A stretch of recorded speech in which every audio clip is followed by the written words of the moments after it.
Good morning students, welcome back. We are going to start our next class and the topic is C and I function combined. मैंने आपको previous class में जो है C function को अलग से describe किया था, I फंक्शन को अलग से डिस्क्राइब किया था। आपने प्रीवियस क्लास के अंदर C फंक्शन, I फंक्शन और Y फंक्शन तीनों को बिल्कुल सेपरेटली पढ़ा था और वहाँ पे अलग अलग इनके डायग्राम हमने देखे थे, ठीक है। अब यहाँ पर जो है हम y equals to c plus I को यहाँ पर एक साथ देखने वाले हैं।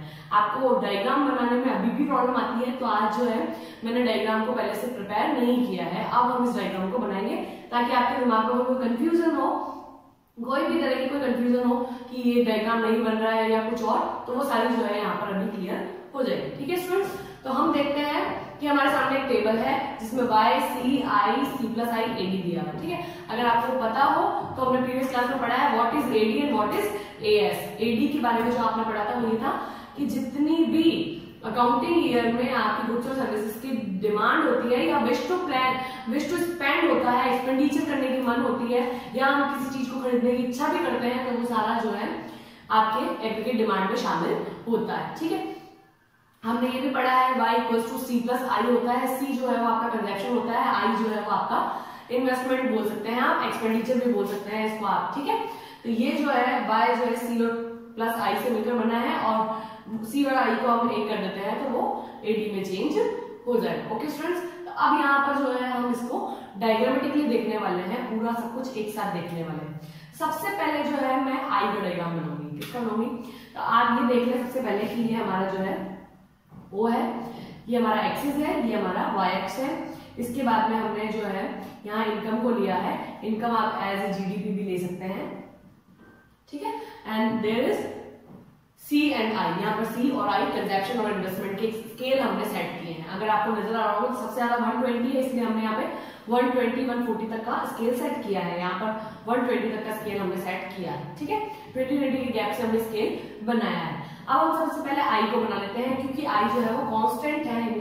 ये ऑटोनोमस एक्सपेंडिचर मैंने आपको बोला था, ऑटोनोमस इन्वेस्टमेंट मैंने आपको इसको बताया था। ये जो है बहुत ही सिंपल है, सेम रहने वाला है, ऑटोनोमस चेंज नहीं होता, इसीलिए ये ऑटोनोमस के नाम से जाना जाता है। ये ऑटोनोमस इन्वेस्टमेंट है जो आपको अपनी जिंदगी जीने के लिए बहुत जरूरी है, जिसको मैंने आपको C बार से भी डिनोट करवाया था, ये वही है, ठीक है। तो अब यहाँ जो है हम इसका डायग्राम बनाने वाले हैं। आप इसको y और i को लेके बाकी सब जो है आपके दिमाग से गायब हो जाने चाहिए, लैप्स हो जाने चाहिए, ठीक है। तो y पे 0 है, ये 0 है हमारा y, i है, इधर हमने i लिया है तो i पे हमारा क्या है 20 है, ठीक है। मैंने एक डॉट लगा दिया यहाँ पे। फिर हम देखेंगे 20 और 20, y पे 20 ले लिया, इस पे भी 20 ले लिया, ठीक है स्टूडेंट्स। डॉट लगाना है 40 पे 20, यहाँ पे ये रहा 40, ये रहा 20, यहाँ पे ऐसे हम डॉट लगाएंगे, ठीक है। यहाँ पे आप देख रहे हो कि 60-20 80-20, ठीक है, 60-20 80-20, फिर 120 and 20, क्लियर है स्टूडेंट्स। 120 और 20, यहाँ पे 140 भी आएगा,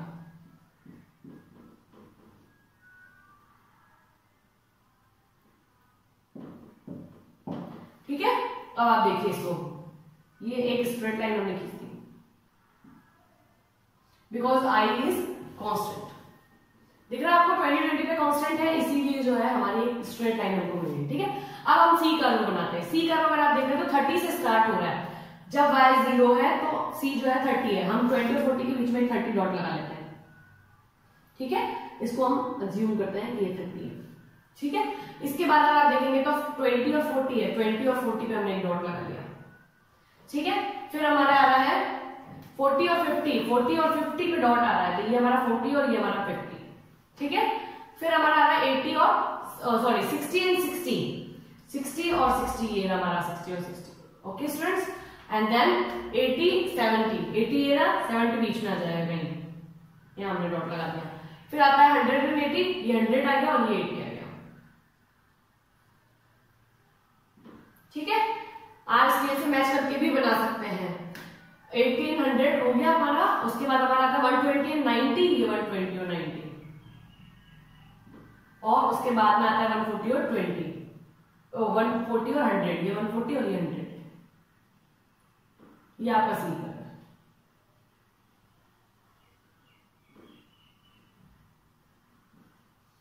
मेरे को लगता है आपको डायग्राम बनाना आ रहा होगा, अगर कोई प्रॉब्लम आती है तो आप फिर से पूछ लीजिएगा। ये क्या होता है कि हम भूल जाते हैं, कंफ्यूज हो जाते हैं इसीलिए मैंने जो है इस बार डायग्राम को स्टार्टिंग में प्रिपेयर करके नहीं बताया है, आपको एक साथ बता रही हूँ ताकि आपको समझ में आता जाए। अगर आपको फिर भी कोई प्रॉब्लम आती है तो आप पूछ लीजिएगा, क्योंकि इकोनॉमिक्स पढ़ रहे हो डायग्राम बनाना नहीं आता इसका मतलब आपने कुछ नहीं पढ़ा। ठीक है, अब हम बनाएंगे y का कर्व जो है वो हमको बनाना है। तो y कर्व जो है आप बना ले, 0 पे डॉट लगा दिया, 20 पे डॉट लगा दिया, 40 पे डॉट लगा दिया। ये ऑलवेज वैसे भी 45 डिग्री का होता है। कितने का होता है? 45 डिग्री का होता है। अगर आप यहाँ पे सी और आई दिख रहे हैं तो इसके बाद में जो है आपका 45 डिग्री का कर्व बनने वाला है। ये 45 डिग्री का हम कर्व y। ठीक है स्टूडेंट्स, अब हम देखेंगे यहाँ पर कि हमको बनाना है AB। मैं ये चाह रही हूँ कि AB जो है हम थोड़ा सा रुक के बनाए। पहले मैं आपको इसको समझा देती हूँ कि ये क्या होने वाला है। ठीक है, हमने पढ़ना है C and I function combined.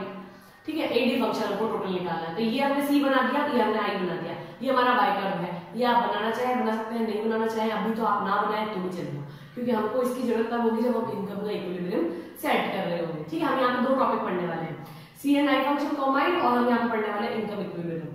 ठीक है, यहाँ पर आपको मैंने C बनाना सिखा दिया, I बनाना सिखा दिया। टेबल हमारे सामने है, आपको पता है y का C से कैसा रिलेशन होता है, पॉजिटिव रिलेशन होता है। जब y 0 होती है तो C कुछ ना कुछ तो होगी, 0 नहीं हो सकती है। बेसिकली ऑटोनोमस कंजप्शन से थोड़ा सा एक्स्ट्रा होगी। ऑटोनोमस कंजप्शन जो है वो हमने I से डिनोट करवाया है और 20 मेंशन कर दिया है, तो इससे थोड़ा सा ज्यादा रखना है, इसका मतलब हमने उसको 30 रख दिया स्टूडेंट्स। ठीक है, अब उसके बाद में आपके आता है कि भाई आप जो है इससे 20, जैसे आपकी इनकम 0 होती है तो आप 30 कंजप्शन करते हैं। तो कहां से कर रहे हैं? माइनस नेगेटिव सेविंग्स से आप निकाल रहे हैं पैसा और यहाँ पर इन्वेस्ट कर रहे हैं। उसके बाद में जो है आपकी 20 होती है इनकम, तो आपका कंजप्शन 40 हो जाता है। क्यों हो जाता है? मैंने आपको पहले भी बताया कि कंजप्शन के इंक्रीज होने के रेट और इनकम के इंक्रीज होने के रेट में डिफरेंस होता है। बट जब हमारे पास कुछ भी इनकम नहीं होती है, इनकम जनरेट होने लगती है, तो कंजप्शन थोड़ा सा एक्स्ट्रा होता है। ठीक है, तो हमारा कंजप्शन अभी भी हमारी इनकम से एक्स्ट्रा है।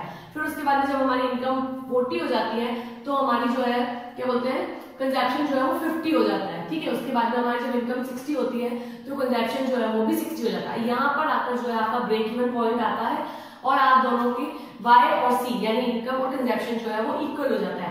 इसके बाद अगर आप देखेंगे तो कंजप्शन की इंक्रीज होने की रेट कम हो जाती है, क्योंकि यहाँ पर जो है बंदा सेटिस्फाइड हो जाता है। इसके बाद आपकी इनकम इंक्रीज होती है 80, बट आपकी जो कंजप्शन है वो उसकी कंपैरेटिवली कम इंक्रीज हो पाती है। ठीक है, फिर 60 के बाद 70 और 80 70 पे आया, 100 80 पे आया, 120 90 पे आया और 140 100 पे आया। ठीक है, तो ये हमारे को रिलेशन पता चल जाता है। ऑटोनोमस जो है वो बेसिकली सिंपल है, आपको अच्छे से पता है कि ऑटोनोमस जो है वो बेसिक इन्वेस्टमेंट होता है जो आपको करना कंपलसरी होता है, तो उसको हमने 20 पे सेट कर दिया और इनकम का लेवल से इसका कोई लेना देना नहीं होता है, चाहे इनकम इंक्रीज हो चाहे डिक्रीज हो, ये कंपलसरी है, इसलिए ये ऐसा का ऐसा ही रहने वाला है। तो हमने इसको 20 पर सेट कर दिया। ठीक है, अब आपको पता होगा कि y equal to c plus i होता है, तो हमने c और i को ऐड कर दिया।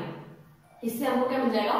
एग्रीगेट डिमांड मिल जाएगी कि आपके कंट्री के अंदर डिमांड एक्चुअली डिमांड कितनी हो रही है। ठीक है, एग्रीगेट डिमांड अगर हम देखेंगे तो 50 ये हमने यहाँ पे ऐड किया है, 30 20 प्लस 50 हो गया, 40 प्लस 20 60 हो गया, 50 20 प्लस 70 हो गया, 60 20 80 हो गया, 70 20 90 80 20 100 90 20 110 एंड 100 20 120। ओके स्टूडेंट्स, तो ये है हमारा बेसिक डायग्राम।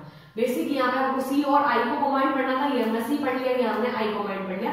Y जो है वो आपको पहले से बता चुकी हूँ 45 डिग्री का कर्व होता है, ये आपको बताता है कि इनकम इंक्रीज होने के रेस्पॉन्स में कंजप्शन भी इंक्रीज होता है और इनकी जो इंक्रीजिंग रेट होती है वो इक्वलिटी में इंक्रीज होती है।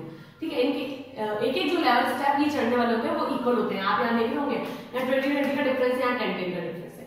जब ये डिफरेंसेस जो है वो क्लियर हो जाएंगे तो आपको 45 डिग्री की एक लाइन मिल जाएगी। ओके स्टूडेंट्स, आपको इस टॉपिक से रिलेटेड कोई प्रॉब्लम आती है, अभी भी आपको ऐसा लगता है कि आपको डायग्राम बनाने में प्रॉब्लम आ रही है, तो आप पूछ सकते हैं। बेस से पूछिएगा, क्योंकि अगर आपको यहाँ पर डायग्राम बनाना नहीं आए तो आपको जो आगे के 3 चैप्टर आने वाले हैं वहां पूरे डायग्राम ही चलने वाले हैं, एक के बाद एक चेंजेस हमको यहाँ पे देखने को मिलेंगे। इक्विलिब्रियम जो है वो मैं आपको नेक्स्ट क्लास में बताऊंगी कि इनकम का इक्विलिब्रियम कहाँ सेट होता है।